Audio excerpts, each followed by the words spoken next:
Hello there, and welcome to the very first episode of Public Domain Theater, Season 2. Yeah. All right, thank you very much. You're far too kind. For those of you that are tuning in for the first time, please introduce me to introduce myself. My name is Paul Fish, and I'm going to be showing you the best films that money doesn't have to buy. I've had a terrific summer. I recently graduated from Springfield Technical Community College with a 3.97 GPA. Oh, thank you. Oh wow. That's a good way to get cheap audience applause. I'll add that in post. Let me try that again. I recently graduated from Springfield Technical Community College with a 3.97 GPA. All right. Enough. Being a recent college grad can mean a couple of things. One, I'm unemployed and looking for work. Seriously, anyone looking to hire a guy with a degree in television production and multimedia, I'm the guy. And two, I've got plenty of time to watch really lousy movies, take notes on them, and present them to you, the viewing audience. I knew at the end of last season that I was going to show what many consider to be the worst film of all time as this season's opener. I had never seen it before and decided that I had to rectify that situation. And what is this week's cinematic masterpiece? Ed Wood's Plan 9 from Outer Space. In 1956, Ed Wood was working on a film called Tomb of the Vampire with Bela Lugosi. When Lugosi died of a heart attack, Wood, always a firm believer in not wasting any film, took the silent footage he shot with Lugosi and incorporated it into a new film called Grave Robbers from Outer Space. He used the fact that it was Lugosi's final film footage for funding. Wow, try saying that 10 times fast. Final film footage for funding, final film footage for funding, final film footage for funding. That was fun. Anyway, Wood's new film got the money, and one of the great cult classics was on its way.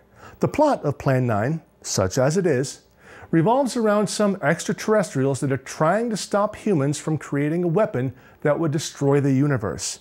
They implement Plan 9 after the assumed failure of the other 8 plans, which resurrects the dead, here called ghouls, not zombies, with the intent of killing the humans. There are so many things wrong with this movie, but none of them are the actual plot. Here are some things that I noticed. First of all, the credits list Dick Cheney as the wardrobe guy. I know Cheney is old and cantankerous, but this must be where that got started. According to the opening monologue, future events will affect you in the future. Let me repeat that. Future events will affect you in the future.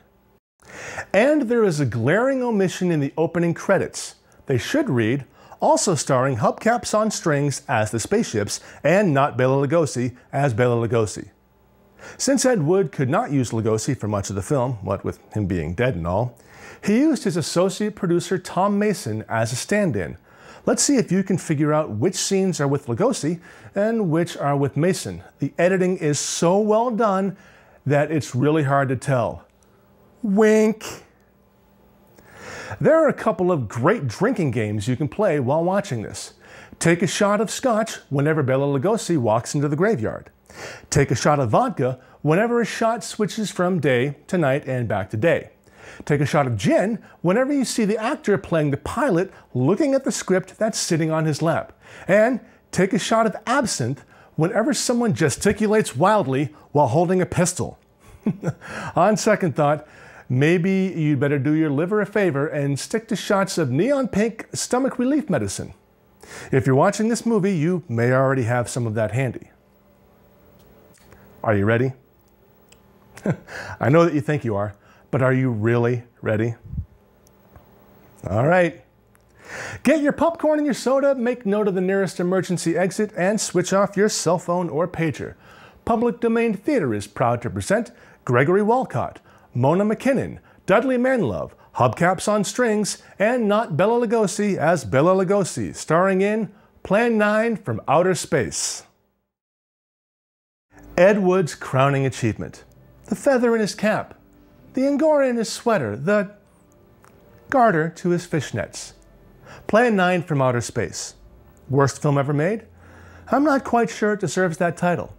Let's take a look at the Internet Movie Database's bottom 20 worst films of all time and see where this one lands. Coming in at number 20, it's Turks in Space. Moving up the chart to number 19 is the Canadian cheese fest The Final Sacrifice. Rosdower! Number 18 this week is the rightfully forgotten Zot. At number 17, it's the film Kelly Clarkson Wants You to Forget, and the film that Justin Guarini will autograph for you, From Justin to Kelly.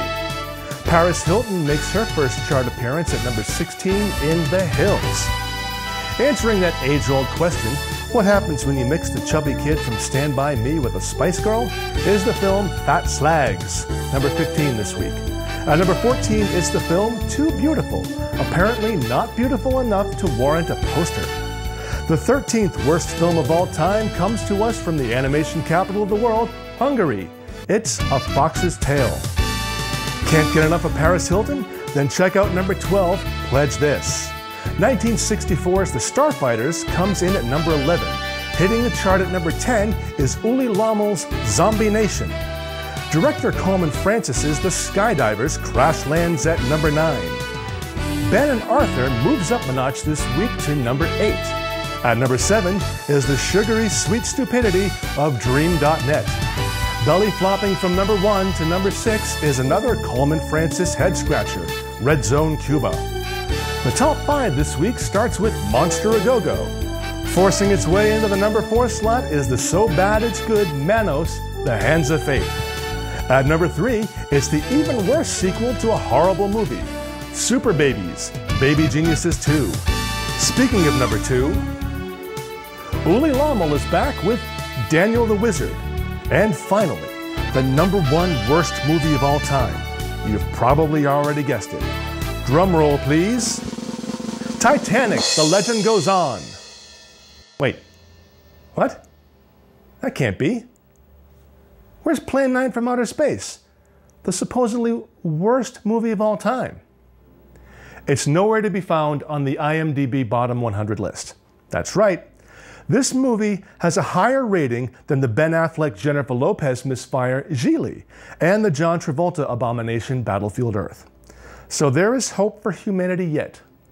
Michael Medved, the film reviewer who bestowed the title of worst movie of all time on this film, is a conservative Republican who wrote a book about many Republican chiefs of staff, including Gerald Ford's chief of staff. Wait for it, Dick Cheney. Wow, another Dick Cheney connection to Plan 9. Hey, wait a second. You don't think... Oh no. Dick Cheney is Tor Johnson. Plan 9 works.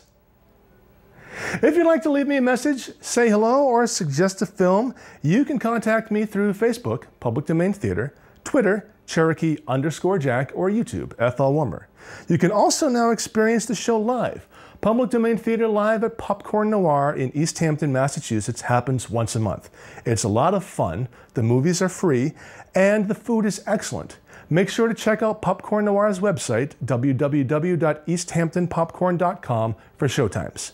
Until next week, I'm Bela Lugosi stand-in Paul Fish.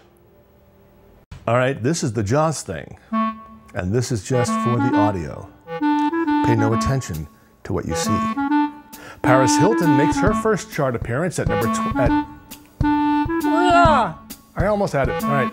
Get to work on my Casey Kasem impression.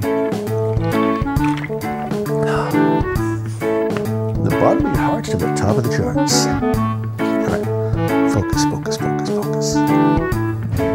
Moving up the chart to number 19 is the Canadian Cheese Fest, The Final Sacrifice. Rosdower!